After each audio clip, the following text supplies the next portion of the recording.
Cool. So hopefully we'll have some fun today talking about Star Trek Beyond. This is the Behind the Blockbuster part of the Vision series. And we just recently finished work on this movie, actually about 2 weeks before it came out. Crazy tight schedule. And I'll kind of walk you through the process.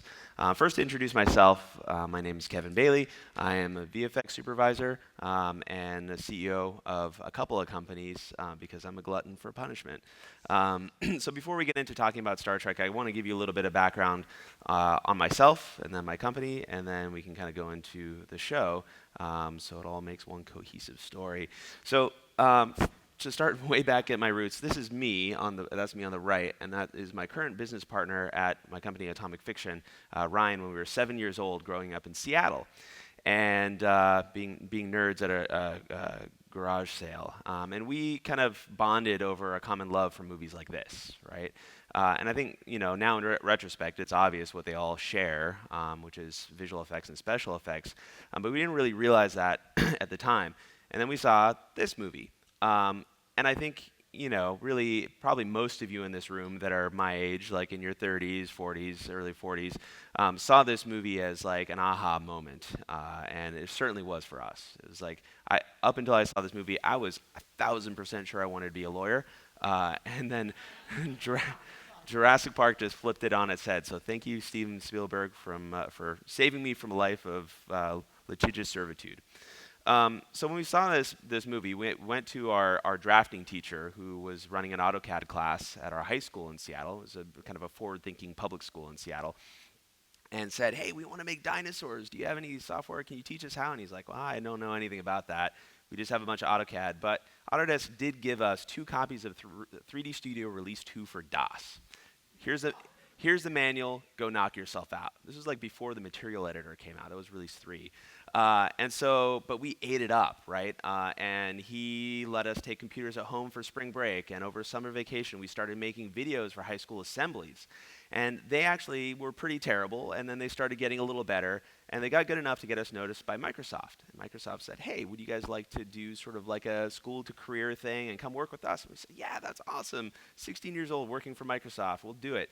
And that actually got us noticed by this organization, Edutopia, which is George Lucas's nonprofit educational foundation. Now, they were doing a documentary about how schools are doing forward-thinking things using technology and other things like that, and we just happened to be a great example of that, working together with Microsoft.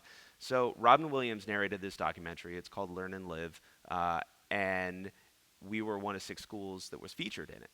And so apparently George Lucas saw us in the editing room and invited us to Skywalker Ranch. Said, "Hey, do you want to come down, check out the place?" Said, "Yeah, I think that would be good." Actually, his producer called me and said, his intro was, "Yeah, hey, my name is Rick McCallum, and I'm working on this little movie called Star Wars. You might have heard of it. Do you want to come down?" So anyway, said yes. Toured the ranch. It was amazing.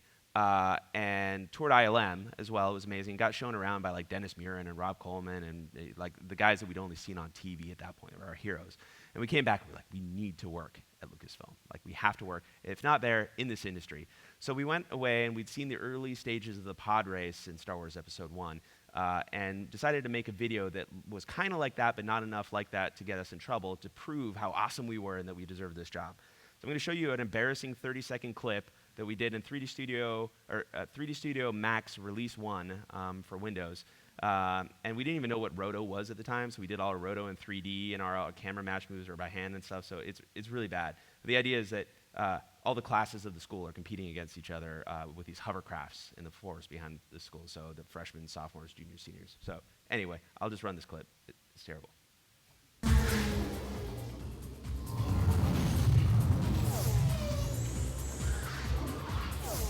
Coming onto the Hamlin ball field, the sophomore needs to highlight his corner first.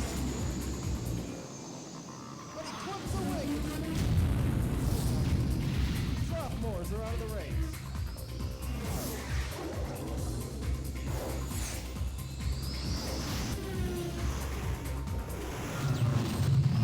Now the freshmen have been taken out. So So this was 1996. You might be thinking, like, how does this have anything to do with Star Trek Beyond? And you're kind of right. But the thing that I think it does have to do with Star Trek Beyond is it showed our passion at a very early age for kind of showing the whole process, like, and being involved in the whole process. We designed these things, we animated them, we kind of like, shot the footage, and we're really interested in everything. And I think that really helped us in the process that you're about to see for Star Trek. Now, we sent this video around to a bunch of different places, and we got a lot of these back. Dear Kevin, thank you for your interest in Pixar, blah, blah. You know how this letter ends, right? It's like, no. But the one person that did not send us one of these letters back worked here. And as a lot of you probably know, this is the guy that works there. So that's us with George Lucas about 2 weeks after we graduated from high school. And we were a part of the previs team for Star Wars Episode 1. Ryan and I each did like 800 shots for the movie, way over our heads, but such an amazing experience. About 400 of them ended up in the movie for each of us, so huge, huge learning experience for us. After that, went to a company called The Orphanage. We were the first 2 employees there, grew to about 200 people, and it's kind of a scrappy shop that never had enough resources, but had a lot of heart. And then went to Image Movers Digital, which had a ton of resources because it was funded by Disney, but also had its own challenges because it was so huge. So when Disney decided to shut down Image Movers, we decided to start our own company, Atomic Fiction. So that was about 6 years ago. These are some stats on the company. It was about 6 years ago that we started the company. We have offices in Oakland, Montreal, Los Angeles. We're actually around 160 right now. And we really pride ourselves on innovating on the visual effects business model. And like, for example, like 6 years ago when we started it, all these companies were going bankrupt and under. And people were like, what the hell are you thinking, starting a visual effects company? Are you daft? But we said, hey, we want to use cloud computing instead of building our own data centers. Like, that's really different. And we want to do that so that we can have the money to carry talent and cultivate talent instead of carrying expensive, depreciating hardware. And so there were a bunch of other things that we really wanted to do that we thought were innovative, and it turned out to actually work out pretty well. Some of the things we wanted to do totally bombed, but enough worked out where we're actually a profitable company, which is great for a privately held, self-funded visual effects company to be profitable these days. And we've had some incredible collaborations over the years. These are just some of the movies. And I'll show you a quick reel of Atomic Fiction's work and then dive into Star Trek.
So we're pretty fortunate to have a lot of great relationships with studios and directors and producers to be able to work on all this amazing stuff. And it also takes a lot of hard work and good pipeline and efficiency to be able to come through on those opportunities when they arise. So it always every time I see the reel, it's like the one moment where I feel proud, right? So it's super cool. So our latest project, Star Trek Beyond. And how many of you guys have seen the movie In the Room so far? It just came out this weekend. Okay, a fair amount of you. All right, cool. It's doing well at the box office. The movie itself, it's actually a really, really fun movie. So if you haven't seen it, if you like Star Trek and you like action, Justin Lin did an amazing job of directing the film, and I think it's a good thrill ride. The challenges on the film were numerous. The variety of work was pretty astounding. Atomic Fiction did about 450 shots, working in conjunction with DNEG and Kelvin Optical, and Rodeo did one scene on the movie as well. So the way that the production organized the show was that DNEG would design the master shot for one scene, and then they would do the next 2 shots, and then Atomic Fiction would do the next 5, and then DNEG would do these 2, and just depending on the content of the shots, we would have to have our work cut back to back to back to back. Well, DNEG uses a completely different tool set from Atomic Fiction, so we had to develop a lot of software to basically allow us to interchange data well, and where the software broke down, we had to develop really good communication in order to figure out where things were going awry. So that was a really big challenge. So probably, 70% of the scenes in the movie we worked on in conjunction with one of those companies. The design process on the film was the fun kind of challenge, right? Where we're having to sort out what these worlds look like. We did a lot of, pretty much anything you see inside the Enterprise was done by Atomic Fiction. And there were a lot of fun design challenges, even though the space is, kind of small and claustrophobic. And I'll show you some of those in a second. Multi-location.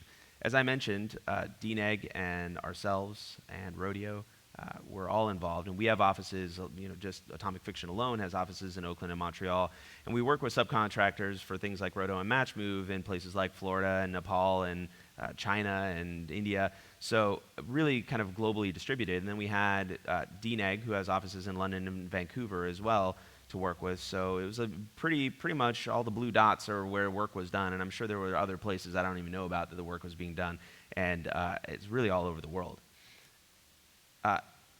The schedule was really, really difficult, and part of that was because of the way of honing the creative on the movie.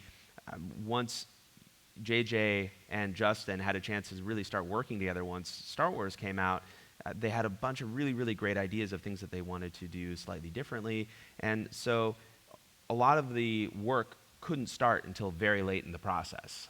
And luckily, that meshes really well with the what would have otherwise been a crazy challenge, which is rendering it all, which normally would have been a big problem, again, if everything's pushed to the end of the schedule, in taking these funny-looking gray guys and turning them into photorealistic-looking aliens, because we are using cloud computing and can basically scale up our render farm almost infinitely to accommodate that kind of last-minute push to the end need. So we didn't really break that much of a sweat because of schedule, but it was definitely one of the challenges on the show. So talking about design work on the movie. Now, a lot of this stuff was shot for real, right? So all these hallways are real. You can see Kral is in here. He's dropping through real ceiling, but a lot of the stuff wasn't. They had these sets on gimbals, which was great when you were inside of them, but as you can see here, substantial amounts of green screen work. So incredibly impressive sets that were just rotating and to get all the physicality of the action, but you can only build so much. So one of the scenes that we worked on, which is where that last part of the clip was from, is what we called the manual release room, which is the Enterprise is in trouble, and in order to get thrust back in the saucer's thrusters, they have to detach it from the neck of the Enterprise as it's being ripped to shreds. You guys have all seen the trailers, so I'm not spoiling anything here. Well, that room, again, was just the middle section of the set, and everything else beyond it had to be redesigned. And the initial designs were like a very kind of small room, and then Justin and Peter Chang, the overall visual effects supervisor on the show, had the idea that wouldn't it be cool if the manual release room was actually inside of this base layer ring of the saucer of the Enterprise, and we actually get to see it wrap around. So this was an early sketch that was done beneath the plate. But then as we were doing these sketches, we kind of realized, well, we need to actually figure out what the logic is behind the design of this room. So we started doing schematics like this, and that had nothing to do with the room. But as you can see, kind of in the lower right, the saucer of the Enterprise, we kind of looked at it from the outside in and said, okay, let's figure out what are our ground truths? What are we beholden to in terms of how the saucer is attached to the neck? And then we look at this section that's sort of at the top where we're like, okay, these like big hydraulic claws could kind of connect into it, and here's where Crawl and Uhura can be stuck, and here's really planning out all the action from an outside-in approach. And just some more detail work. It's like, hey, let's look at 4 different options for how a walkway might end, right? Really down to every single last detail of how that room is built. And by the way, all these sketches that you're seeing here are done by Mark Abana, who, believe it or not, does all of his work on paper, and then he inks it in Photoshop. So, one of the last few guys out there that I know that does design work that's so incredible and so technical, but does it on paper. So here you can see the room starting to take shape. And you'll notice that the foreground isn't in there, and actually even one of the foreground components that we're making isn't in here, because we wanted to design not just what we see, but what's around the corner, so that we can make sense of what we do see, right? Because if you only design until where the eye sees, there are things that, at least I think, that you miss out on, right? It's like, what is around that corner that's motivating the corner to be shaped the way that it is, right? So everything kind of has a chain reaction in design. So it's just as important to design the things you don't see as the things that you do oftentimes. And here's one option of how these claws were going to be set up. So we did some variations on that. And then finally, this was the approved concept design for how this claw was, and the room itself was going to be set up. And then we took that design and modeled it in Maya and just started bringing it all to life. And you textured it, and I'll talk about the tools that we used in a second. But then the other thing that we had to do was do these digital marauders, right? And you'll see in a minute what the marauders actually looked like in their suits that they had for the movie. But early on, they realized that they couldn't design suits for these guys that really looked menacing enough. It would be too cumbersome on set and take too much time to dress them and be too expensive. So they had these guys with suits that kind of looked, they were almost lighting reference with tracking markers on them. So for shots like this, we had to do a digital double getting thrown off, and then of course the guy that falls away and hits the sort of power coupling or whatever that is coming down from the ceiling had to be digital for safety reasons, right? So a lot of animation work was done in Maya over the course of the show to get all the marauders that you see on the interior of the Enterprise to be super awesome and menacing looking. And this is what the final shot looked like.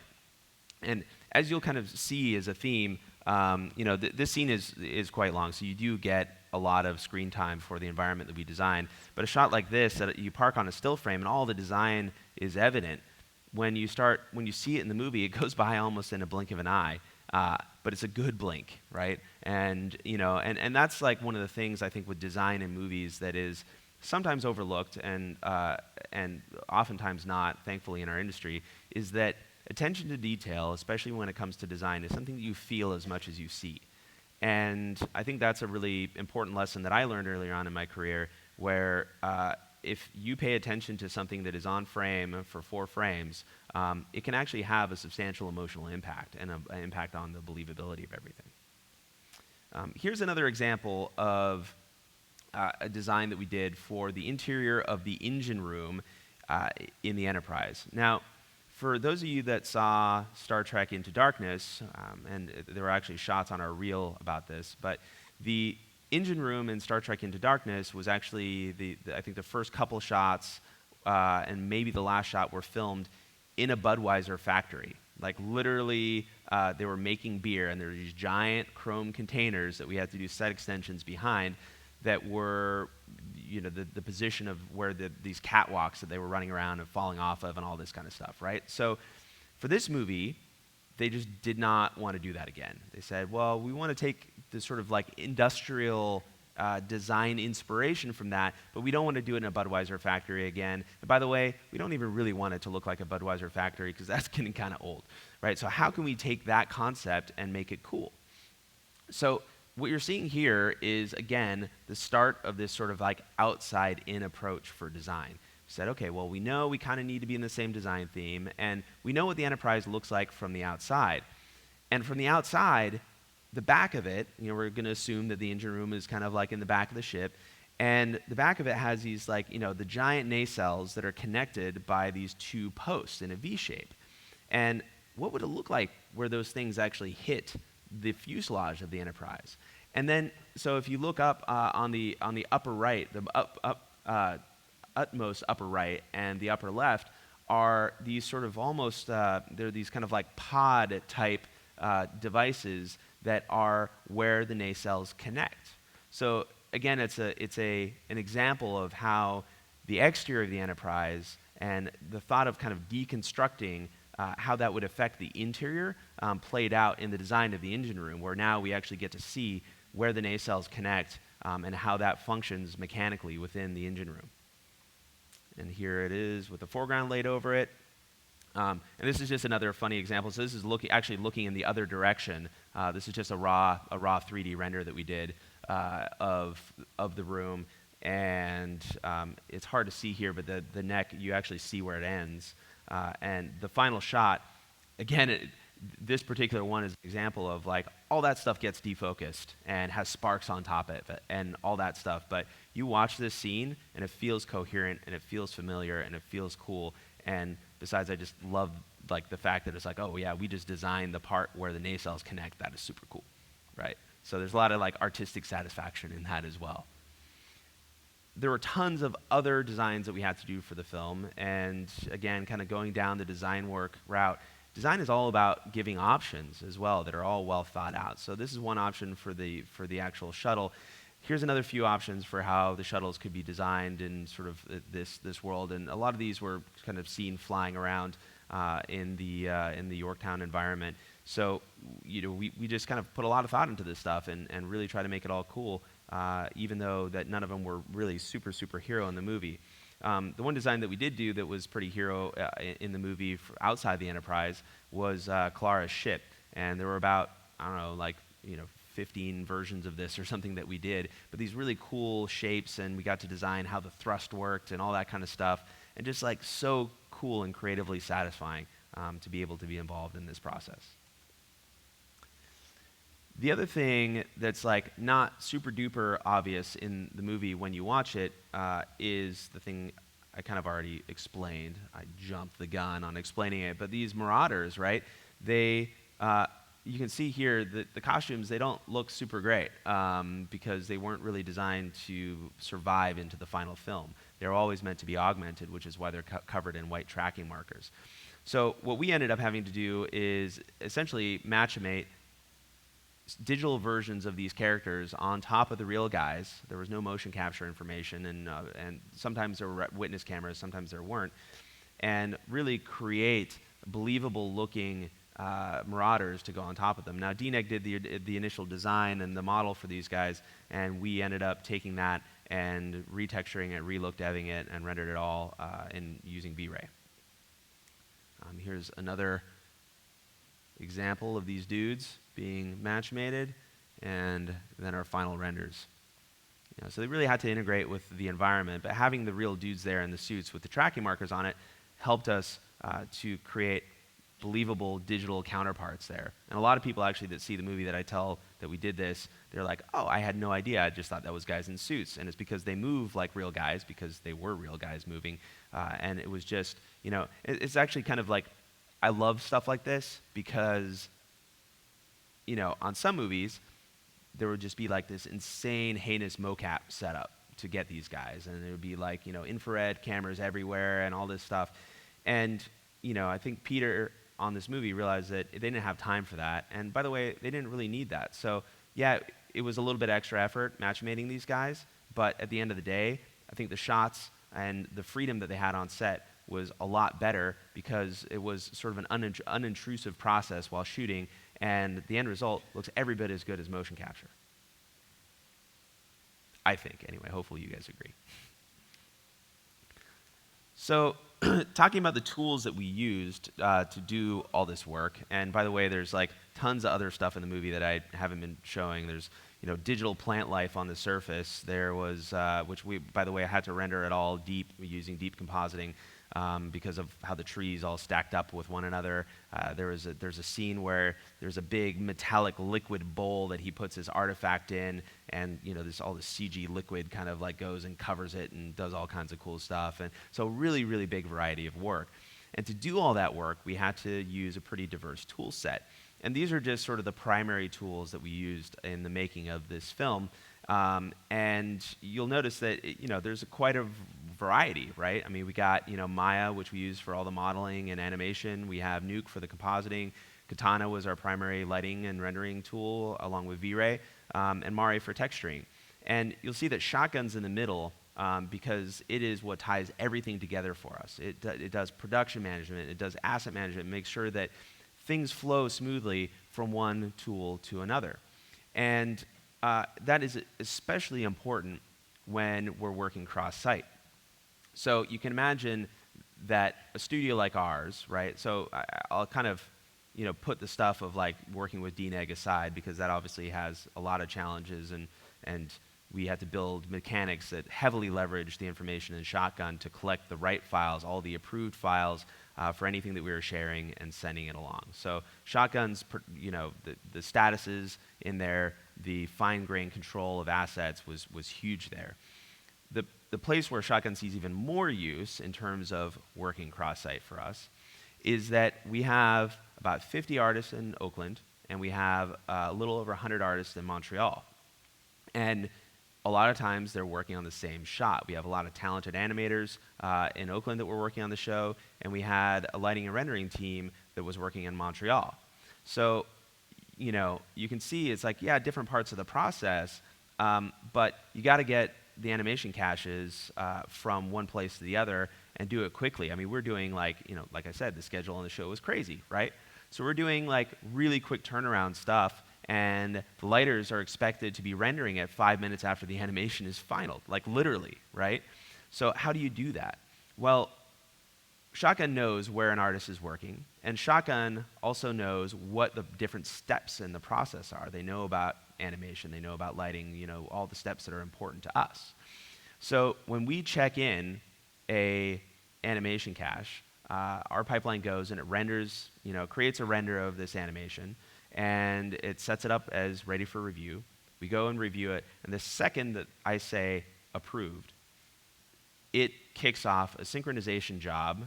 Shotgun kicks off a synchronization job that moves the animation caches, which are generated automatically, to Montreal, and then notifies the artist that it's ready to work with, right? And we kind of use Aspera in between the two offices to make sure that that synchronization happens as quickly as humanly possible.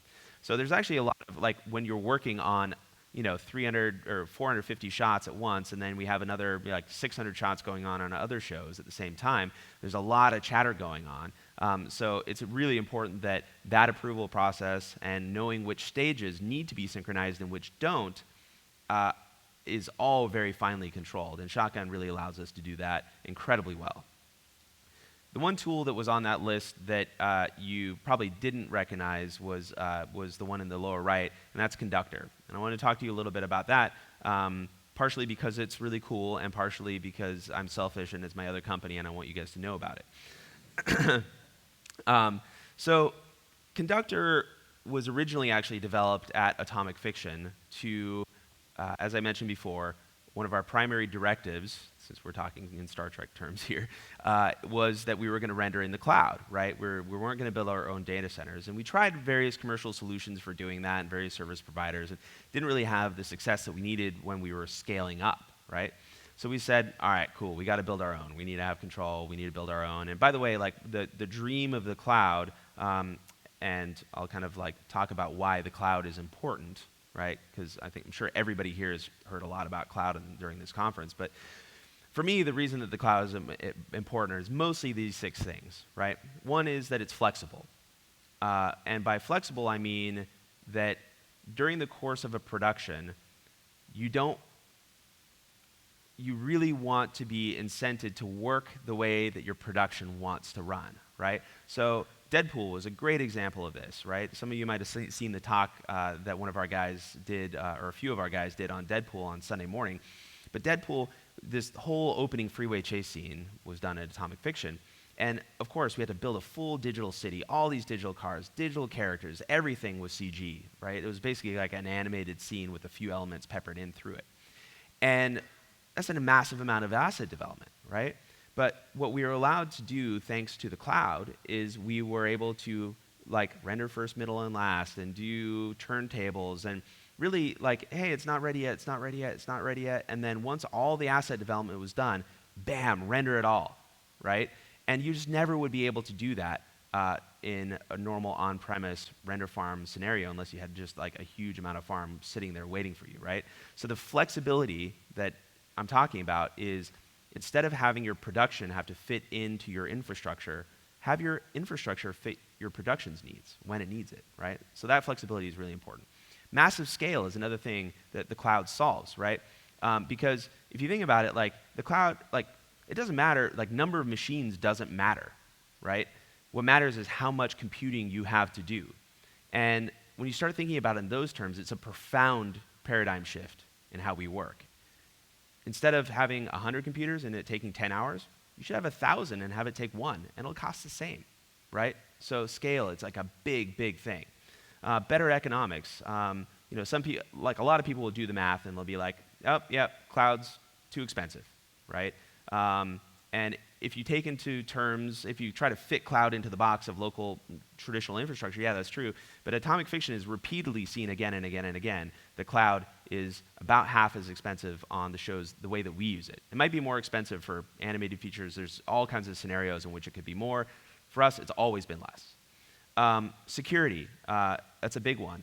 People say, well, isn't the problem with cloud is that it's not secure? Well, you can make a really insecure cloud deployment, but cloud inherently, you know, there are lots of really security-sensitive businesses that run in the cloud, and because it is exposed and because you know systematically how everything is working exactly, the ability to control security in cloud, I would argue, is actually far superior to what it is on an on-premise deployment. Analytics, you can figure out exactly how much CPU and memory you're using at all times. You can track your spending. You can throw your cost into a database and compare it with the cost estimate that you did when you bid the shot. There's all kinds of ways of looking at data to help you run a show better that are possible because of what the cloud offers. And then the other thing is portability. We were able to start Atomic Fiction in Montreal, that office there, and within one day, we could be rendering on 10, 15,000 cores, right? And the cost to get there was a fraction of what it would have been otherwise. So huge benefits where you can literally be, actually, like I just installed Conductor, which helps to solve all these things on my laptop the other day, and it literally took me 5 minutes to be up and running and have access to 30,000 cores, right? So it's that profound. So those are all the reasons why cloud is important and is the solution to a lot of the problems that productions and visual effects businesses face. Why aren't more people doing it? Well, it's because of this. Cloud is complicated, right? It's easy to stand up like 10 instances and do a bunch of stuff and get your download your frames manually. It's really, really, really hard to scale to 30, 40, 50,000 cores and more, right? And because it requires all these kind of things, right? There's like all these terms and ways of working and what happens when errors happen, and like unlike on a normal on-premise farm, like a machine can literally just vanish, and that generally doesn't happen on local farms. So there's all kinds of things to take into account, and so it's hard. And so that's why we developed Conductor at first internally at Atomic Fiction to help us solve all those problems and to make it easier for people. Basically, make it as easy as it is to render on a local farm, but to render in the cloud and take advantage of those 6 big-ticket items that are helpful. So I will show you just a super quick demo of what it looks like to render in the cloud. This is a scene from Star Trek. You'll recognize our little match-mated Marauder character. There's this submit UI where you decide what frames you want to run. These are all the different kinds of machines you can render on. render layers, all that stuff. There's a lot of detail in here that I won't go into, but I just submitted the job, went into Conductor's interface. There my job is there. It's currently synchronizing all the data that my job needs to a high-performance file server in the cloud. And here you can see the job is starting to pick up frames. This is all obviously accelerated, right, for the sake of time. Jobs are starting to finish, and I can look at all the jobs on my list. I can multi-select stuff. I can retry, all the failed frames on a job or set a different priority. It's just like using a local farm. And when all my frames are done, there is a sort of process that sits on a machine in the background that looks for frames, and they'll actually download them as they finish to an artist's either a local directory if you're working locally, or your server location if you're working on the server. And voila, at the end of it all, you get frames of Marauder, right? So kind of not that hard, right? And very familiar from a workflow standpoint. There's a huge amount of complexity on the back end that basically for this job created, it's a short job, it was like 40 frames, but created 40 machines out of thin air that were precisely configured, made sure all the data that the job that was needed was there, and downloaded it back to the artist without them even really knowing that they were rendering in the cloud. So that's kind of what Conductor is, and it's been used on a bunch of productions. 24 million core hours rendered that's like 2,500 years on a single processor, like literally. So massive scale, and the 32,000 cores simultaneously. It's actually that's what it was on Star Trek, but it can go a lot higher than that. So we're pretty stoked with how it's working out. So now I'm going to show you a little bit of a breakdown reel, and this was literally just approved on like Sunday by Justin Lin and the Bad Robot Gang. A little bit of a breakdown reel of some of the work on Star Trek Beyond that we did.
So if you want to know more about atomic fiction, then we're always recruiting awesome artists, especially in Montreal right now, because we're kind of full up in Oakland. Definitely go to atomicfiction.com. You can follow us at Atomic Fiction, and we're actually releasing Conductor to the public as a tool that you can use. Public beta is September 21st. So if you want to render in the cloud yourself, you can do that. So I think we have a good amount of time for question and answers now, if you want, about 15 minutes. There's microphones in the middle if anybody wants to ask questions. I promise I don't bite. Wow, yeah. That's for special occasions. So when you use the 32,000 cores, do you tend to do kind of one machine per frame, or do you tend to just throw just as much cores as you can? Let's say you only had 40 frames. So do you just throw the maximum amount of power you can at 40 frames, or do you just say, no, we just put it on 40 machines? Yeah, so it depends on the job. Right now, most of what we do is we say there's 40 frames, we spin up 40 machines and do one machine per frame. In the very near future, we'll be basically enabling you to split. If you want to split a frame between 50 machines, you can do that. So, yeah. What kind of render times were you getting just on average? Usually for stuff like this, V-Ray is pretty fast, right? So especially with like kind of glossy surface materials. So we're kind of like targeting in the 1 to 3 hour range, depending on what it is that we're doing. There were a few that were a little longer, and there were a bunch that were a bunch shorter. So especially those like little spiky plants on trees and stuff were surprisingly hard because they, in order to look integrated with the trees, they had to have all the buttons turned on, right? There was subsurface scattering, and there was GI everywhere, and there was massive area lights and environment lights and glossy reflection and just all kinds of stuff. So those actually ended up being the ones that were like surprisingly like 1 or 2 hours a frame, and we had to render them deep in order to be able to account for the fact that the LiDAR that we were using as holdouts for the trees never quite lined up exactly to the trees in the shot. So yeah, like sometimes the simplest things, they just end up being really tricky. Any more questions? We got somebody coming down the aisle. You tease me with that back mic. Yeah, I didn't know if it was on. I don't want to run the risk of talking to a dead mic.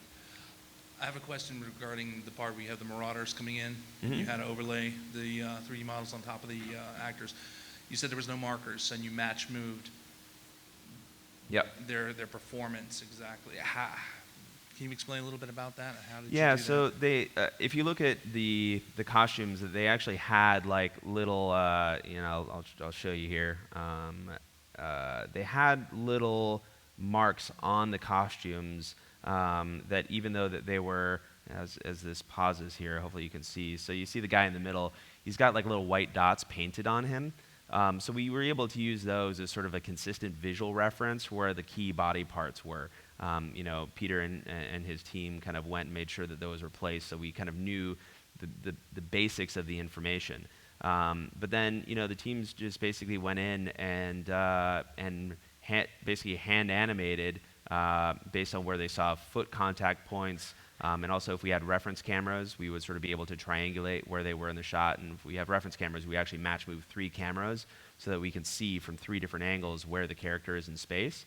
And then it's basically like 3D roto, right? It's like frame by frame going through and making sure that the arm is always in the right exact position. And then if there's any part of this character that we see from beyond the edge of the digital character, then we have to go in and paint that out. But it's a cool process because not only does it allow us to get really realistic kind of mocap-like motion, but also like the reflection in the floor is kind of right as it is. So a lot of times we don't have to replace that. The shadows that are on the ground are oftentimes like good enough, so we don't have to do CG versions of that. But then also, what it allows us to do, or allows the director to do, is say, hey, if I want to tweak the performance a little bit, or even a lot, we can use the real motion as a grounds for doing that, and actually improve upon the performance. Thank you. Thanks. Mike. So I was wondering if I could ask you about, like we tend to talk about rendering in terms of the main thing for the cloud, but there is a lot of other stuff, fluid sims. I'm not necessarily talking about Trek now, but then of course you get into volumetrics and there are other complicated things. Can you just like talk about, you know, the nature of what you want to end up with in the cloud? I mean, obviously you're talking about Trek here, but, you know, broader? Yeah, so, you know, so I talked about a lot of benefits of the cloud. One of the big challenges of cloud right now is data transfer. And it's actually, data transfer is enough to scare a lot of people off of even trying to use it. The fact of the matter is that data transfer is, you know, the pain of that is greatly mitigated by, in sort of a typical workflow, and I'll try to pause this at the right moment where the submitter UI is up. But you can, you know, kind of preheat cloud, because when your data is stored in the cloud, it stays there, right? Oh, shit. Oh, this is being recorded. I can't swear. Damn it. So what I am about to show you here is, and if this doesn't work, I'm just going to give up. Yeah, I give up. So anyway, if you look really quickly in the bottom left-hand corner of the submit dialog that comes up, there's a button that says upload only. And that basically doesn't kick off any renders. It just looks at your scene, says, what do I need to do this render, and it uploads it ahead of time. So if you're working in a scene that has like a big effects cache or something like that, then that helps to get it into the cloud. The thing that you're probably asking about is, well, can I run simulations in the cloud and not just do rendering there? And the answer to that question is yes, absolutely. You can basically do anything that you can do in a batch mode of any program. The problem is, it's like when you generate that massive data set in the cloud, so you either generate it in the cloud and have to download it so an artist can work with it and light it and all that kind of stuff, or you generate it locally and then have to upload it all, right? And even if you're being really proactive in your uploads and your downloads, that can still take a long time. I mean, some of the shots that we do, like, you know, one of the shots on Star Trek it was a terabyte per iteration of this fluid simulation, right?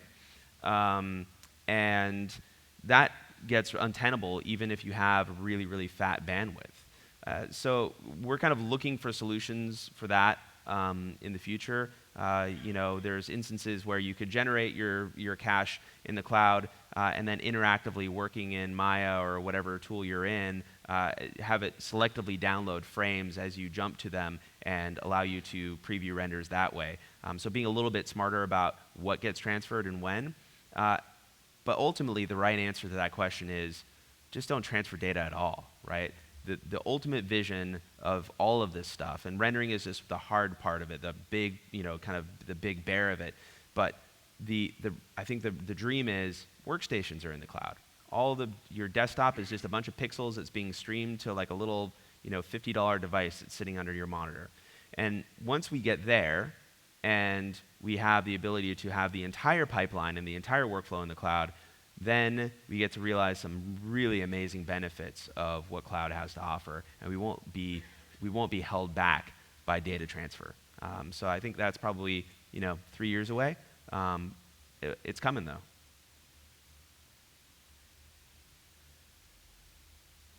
Come hell or high water, it's coming. Any other questions? Well, thanks you guys for being an amazing audience. Hope you guys enjoyed yourselves.